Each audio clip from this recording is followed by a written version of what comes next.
Ciro Gomes falando agora, vamos ouvir. As pessoas percebem quem tem decência, quem tem honestidade, quem está falando o que pensa verdadeiramente, ainda que o assunto seja ali tão arranhado.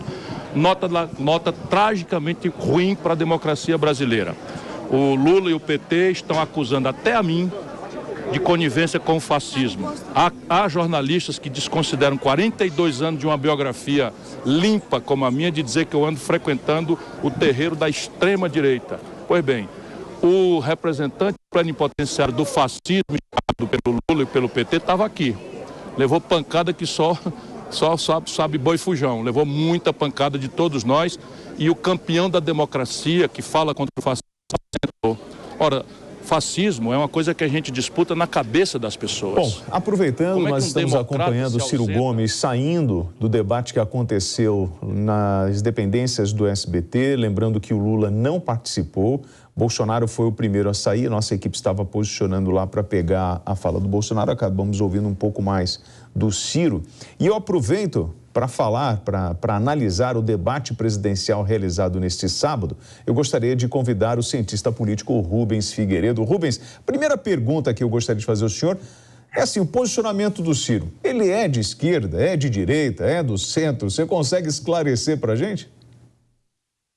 Boa noite. Olha, o Ciro tem uma trajetória toda de esquerda. E o discurso do Ciro, principalmente nesses últimos dias, nessas últimas semanas, é um discurso muito ressentido. Ele tem falado muito que, e é verdade em termos, que o Lula consegue dividir a sociedade entre quem apoia o Lula e fascista, né? Então, todo mundo que não vota no Lula, não apoia o Lula, não acha que o Lula foi um excelente presidente, não acha que o Lula é o redentor dos pobres, das classes mais oprimidas, todo mundo que não acha isso cairia no campo do fascismo. Agora, sem dúvida, o Ciro tem uma simpatia muito grande por um papel mais acentuado do Estado, pelo intervencionismo maior, em suas passagens por cargos públicos, ele mostrou isso com alguma nitidez. Então, ele seria um candidato de esquerda, mas que está aí temporariamente ressentido com o presidente Lula. Temporariamente não, né? Acho que desde a eleição passada, no mínimo, ressentido com o presidente Lula e atacando com essa firmeza e regularidade. Bom, participaram do debate Jair Bolsonaro do PL, Ciro Gomes do PDT, Simone Tebet do MDB, Soraya Tronic do União Brasil, Felipe Dávila do Novo e Padre Kelmon do PTB. Nós vamos trazendo trechos desse debate para análise tanto do professor como também da Fabiana Barroso. No debate do SBT, o presidente e candidato à reeleição Jair Bolsonaro acusado foi de corrupção durante o governo. Ele conseguiu o direito de resposta e nós vamos ouvir agora. Me acusam de ser corrupto, mas não dizem de onde foi tirado esse dinheiro para a corrupção. Mentiras. Gente aqui posando como vestais da moralidade. O Ciro me acusa de corrupto. Ciro, a Polícia Federal já bateu na tua porta e do teu irmão, por ocasião de desvios lá do estádio do Castelão. Então, por favor, olhem para o espelho primeiro e depois venham me acusar. 3 anos e meio sem corrupção. Me apontem da onde é que eu pratiquei corrupção no Brasil. O Brasil está crescendo. Quando falo em PIB, Ciro, vocês querem dizer que por ocasião da 2020, a Covid, o mundo caiu em média 9%, o Brasil caiu 4%. Não poderíamos ter nesse somatório algo muito positivo. Se não fosse a Covid, estaríamos muito além dos 3% no PIB. Fabiana Barroso, nós ouvimos Ciro falando que Bolsonaro foi atacado. Agora a gente tem a resposta, Bolsonaro pedindo direito de resposta, ele acaba respondendo, pede direito de resposta e fala e chega a questionar a vida do Ciro. Fabi? Pois é, né? É bem isso. Esses candidatos têm uma vida pregressa na política e tudo que a gente sabe. Então, o presidente Bolsonaro acaba apontando algo do Ciro. Então, pela resposta do presidente, a gente pode presumir que o Ciro também atacou o presidente Bolsonaro, acusando de corrupção. E aí o presidente Bolsonaro se defende. Esse contexto todo, né, de quando você acusa alguém de corrupção, realmente você precisa mostrar aí operações da Polícia Federal e esse passado pregresso aí dos candidatos. Com a ausência do ex-presidente Lula, eu acho que essa questão de corrupção não tem nem como responder, porque o maior, né, que foi envolvido em questões deste tipo foi o ex-presidente Lula, e acho que até por isso ele não foi ao debate. Vamos ouvir, olha, Simone Tebet saindo agora do debate, vamos ouvir. Porque é um pool SBT, CNN, Estadão, então foi pelas redes sociais também. As pessoas tiveram, primeiro, a capacidade de saber quais são as propostas dos candidatos. Segundo, ver o que agradou e o que não agradou nesses mesmos candidatos. Terceiro, ver que covardemente teve um candidato que pontua na frente nas pesquisas, que fala do voto útil de matar a eleição de forma antidemocrática, foge covardemente de um debate. E aí deixa de dizer para o Brasil o que ele vai fazer, se eu faria se ele fosse eleito nos próximos 4 anos. Então, diante de todo esse cenário, nós podemos ter uma reviravolta no processo eleitoral. Nós estamos falando de 8 dias. É muito tempo pelos índices, inclusive de audiência, e pelo Google lá, das pessoas buscando agora a vida dos candidatos. Eu, até o debate, era desconhecida por 1/3 do eleitorado. 33% não sabiam, não sabem sabiam quem eu sou. Quem sabe agora, esse número também diminui. Então é isso, né? Agradecer imensamente a imprensa livre. Por isso é que eu amo a democracia e não abro mão dela. Eu faço política há muito tempo, entre outras coisas, para levantar a bandeira da democracia, que significa o eleitor poder, a cada 4 anos, escolher de forma consciente o seu candidato, significa todos nós termos o direito de expressão, de ir e vir, né? E a imprensa poder fazer o seu papel. Muito obrigada a todos vocês. Pelo que você falou, durante o debate, a Simone prometeu, se eleita, não conceder aumento de salário ao judiciário e também ter mais transparência no orçamento. Vamos ouvir. Eleita presidente da República, um dos primeiros atos da minha gestão vai ser, através de um ato normativo, determinar e exigir que todos os ministros do meu governo deem transparência absoluta no orçamento brasileiro, do dinheiro que você paga em forma de imposto, que está lá para ser executado pelo Executivo. Vocês vão ver ali não só os poderes com muito recurso, mas o orçamento secreto para onde está indo e para onde não está indo. Aqui está dizendo que não existe orçamento secreto, que isso não é corrupção. Não acreditem nisso. O orçamento secreto é corrupção do governo federal, que compra apoio do Congresso Nacional para poder se reeleger, faltando dinheiro lá para colocar no posto de saúde, na merenda escolar, faltando médico para fazer as cirurgias que vocês tanto precisam. Rubens, vamos lá. A Simone, nessa corrida eleitoral, ela ganha um capital político muito importante. Eu gostaria da sua análise da trajetória da Simone nessa curta campanha eleitoral. Olha, a campanha eleitoral para presidente da República é uma oportunidade única de uma política de caráter regional, de uma senadora de um estado, conseguir uma abrangência nacional, né, tanto do ponto de vista de conhecimento, né, ela mesma citou, ela é muito pouco conhecida, como também de exposição das suas ideias. Como ela representa um partido aí, uma coligação que tem um tempo bastante razoável, né, está entre os maiores tempos entre os candidatos, ela tem a oportunidade de colocar suas ideias. Agora, o que eu vejo, sem dúvida, isso cria um capital político muito maior do que ela tinha somente né, apenas como senadora da República. Agora, o que a gente percebe é que você tem muito pouco espaço para um discurso de centro, para um discurso que pregue reformas, para um discurso que pregue a institucionalidade da política. Hoje, essa polarização, ela reclama candidatos que resolvam as coisas numa canetada, que tenham um discurso mais vigoroso, que tenham um discurso mais autoritário, e isso ela não tem. Então, isso explica essa porcentagem pequena de intenção de voto que ela tem, embora ela tenha crescido e, do ponto de vista político, possa se tornar aí uma candidata com um futuro possível de ser trilhado. Rubens, aproveitando ainda a tua fala, a gente viu que o Lula não participou desse debate. Não sei se talvez uma questão estratégica, por estar aparecendo nas pesquisas na liderança. Ele cria o argumento de que já falou para o SBT lá com o Ratinho, inclusive essa semana teve uma grande repercussão essa entrevista em função das suas falas. Ao mesmo tempo que Simone ganha capital político, quando Lula não participa no debate, na sua análise, isso é positivo para a candidatura dele ou isso traz uma fragilidade e um sentimento de não querer se expor? Olha, o Lula, ele é um candidato que ele tem ele poderia ganhar no primeiro turno, segundo algumas pesquisas, isso não está definido, mas ele tem quase 50% dos votos válidos, né? Então, ele é um candidato, ele é muito favorito. E eu, do ponto de vista, tem o ponto de vista democrático, né? Que os candidatos devem participar de debates, devem expor suas ideias, seus planos de governo, devem responder quando questionado aspectos do seu passado, e ele tem muitos. Do ponto de vista democrático, é horroroso ele não ir no debate.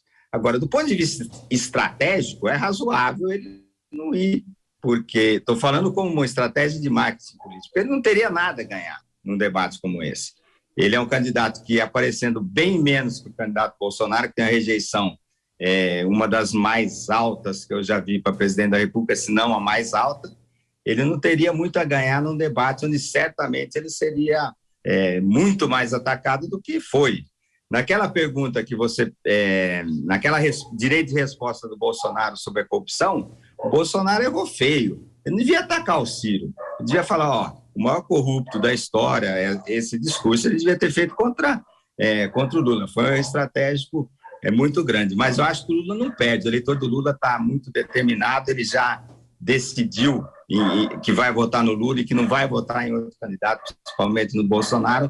Acho que o Lula não perde muito, não.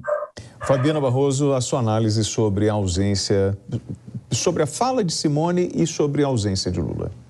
A fala da Simone é bem descolada da realidade.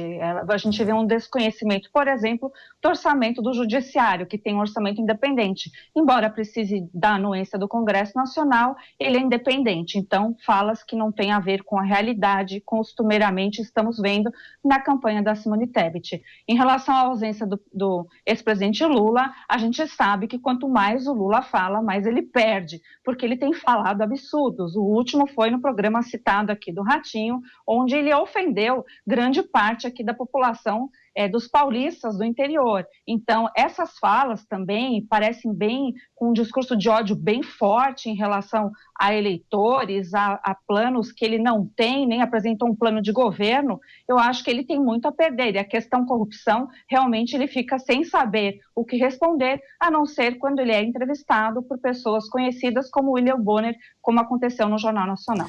Fabi, e nós falamos hoje aqui do voto útil, sabe, Rubens? E o candidato Ciro Gomes, ele contestou mais uma vez a estratégia do voto útil. O pedetista pediu uma oportunidade ao eleitor. Vamos ouvir. A minha candidatura, ela se deve, não é porque é fácil, não é simples. Eu sei que eu nunca fui o favorito.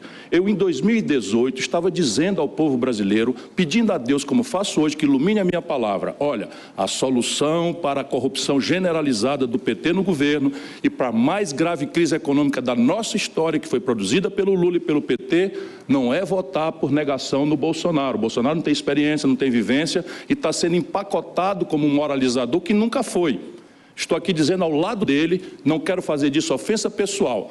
Porém, o que está acontecendo no Brasil hoje? O Bolsonaro repete a mesma prática. Valdemar Costa Neto, o Lula deu o DENIT para roubar, foi preso e condenado no Mensalão. Agora o Bolsonaro é filiado ao DENIT. Eu estou pedindo a você, me dê uma oportunidade de mudar isso. O Brasil não aguenta mais isso. Bom, a Soraya Tronic está falando nesse exato momento, vamos acompanhar. Para o Brasil é mudar o país. Anos e anos de mensalão, de petrolão, de rachadinha, isso é voto útil? Útil para quem? Útil para as famílias deles, útil para a cúpula deles, não útil para o Brasil. O voto é útil para eles.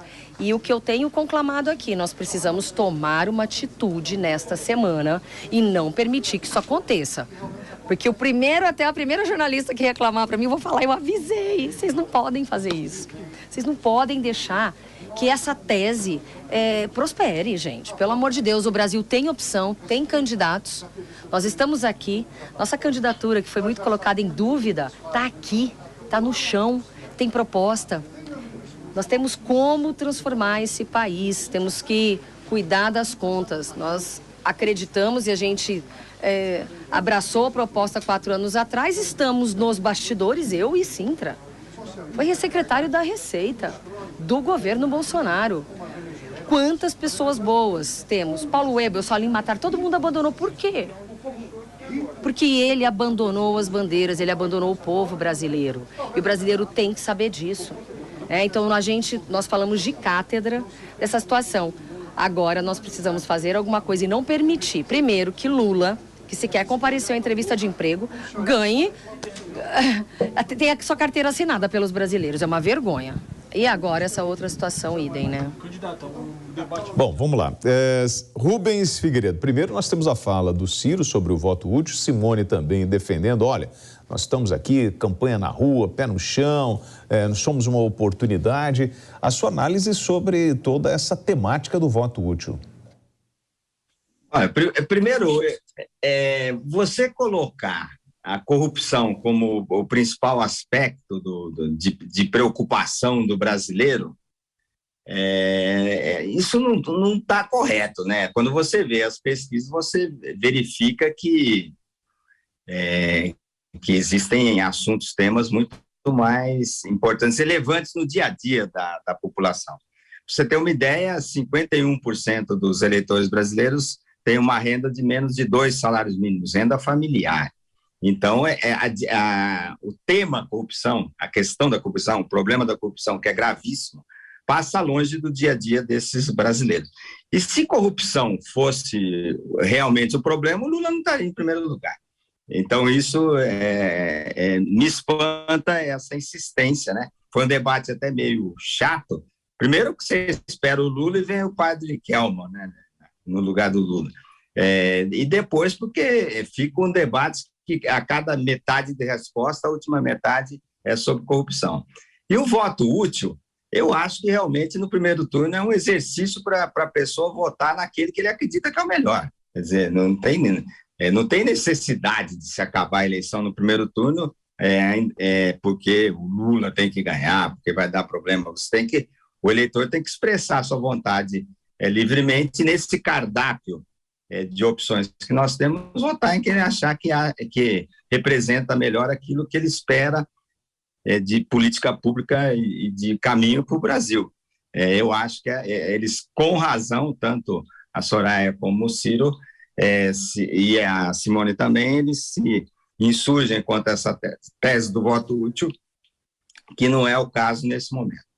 Então, Rubens, mas quando o senhor fala sobre o tema corrupção, e aí vem um questionamento, curiosidade, né? Se nós temos lá como prioridade saúde, educação, economia, e a corrupção aparece lá atrás, mas todos esses outros temas, eles estão relacionados, porque quando eu tiro o dinheiro público, eu tiro o investimento nessas áreas.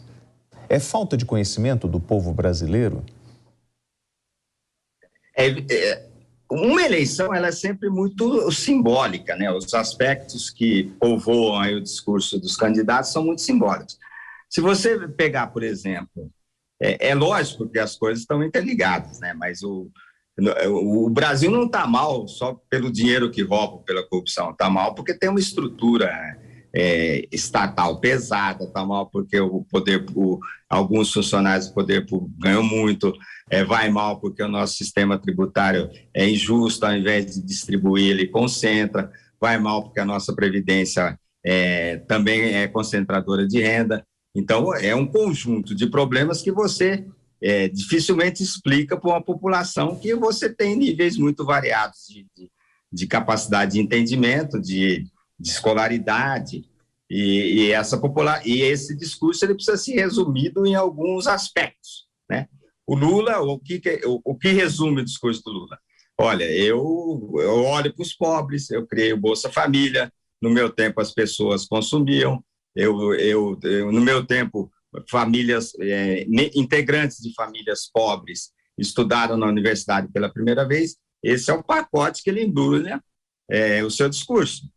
O Bolsonaro fala, olha, eu estou dando aí esse auxílio Brasil, que é maior do que o PT dava, a nossa economia de uns tempos para cá tem melhorado, o mundo inteiro está ruim, nós passamos pela pandemia. Então, é muito difícil você fazer uma explicação complexa para passar uma ideia simples. Então, isso é sempre simbólico. Agora, eu repito, se a corrupção fosse problema, o Lula estaria em 5º lugar, e não em primeiro. O Lula é muito mais do que um político pego em corrupção.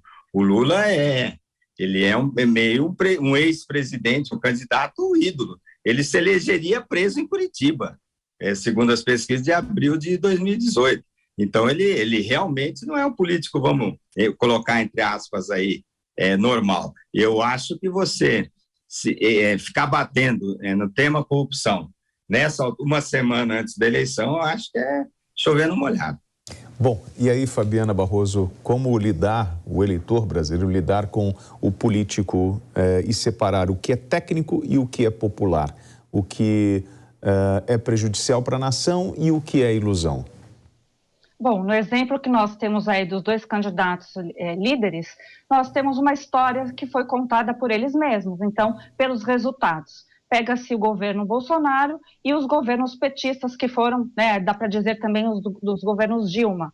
E aí a gente tem um resultado bem contumaz, crescimento econômico e também essa questão da corrupção, eu já penso bem diferente do nosso cientista político que está contribuindo conosco hoje, porque a corrupção é o que você disse, William, ela é percebida quando falta o cobertor, que estica de um lado e está faltando do outro, quando falta na saúde, quando falta nas obras públicas, quando nós sabemos que dinheiro público foi desviado e foi concluído obras até fora do Brasil. Então, isso impacta a vida do brasileiro. A gente viu aí petições de, por exemplo, agentes da Polícia Federal que estão precisando de dinheiro. Então, esse dinheiro que foi desviado, esse dinheiro que agora tem uma ação no TCU de 18 milhões só em tributos, o brasileiro está sabendo fazer essa conta. E a maior representação disso são a grande parte de pessoas que vão às ruas clamar por liberdade, clamar por esses direitos e clamar, inclusive, que não querem voltar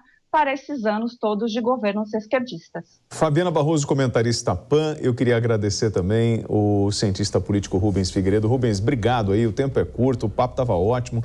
Amanhã, a partir das 7 horas da manhã, a gente tem mais informação aqui na PAN com o Jornal da Manhã. Muito obrigado pela participação dos senhores, tenham todos uma ótima noite. Boa noite. Só para esclarecer, eu não sou esquerdista não, viu, Fabiana? Fica tranquilo. Não achei também não. Boa noite, gente. Obrigado pela Boa noite.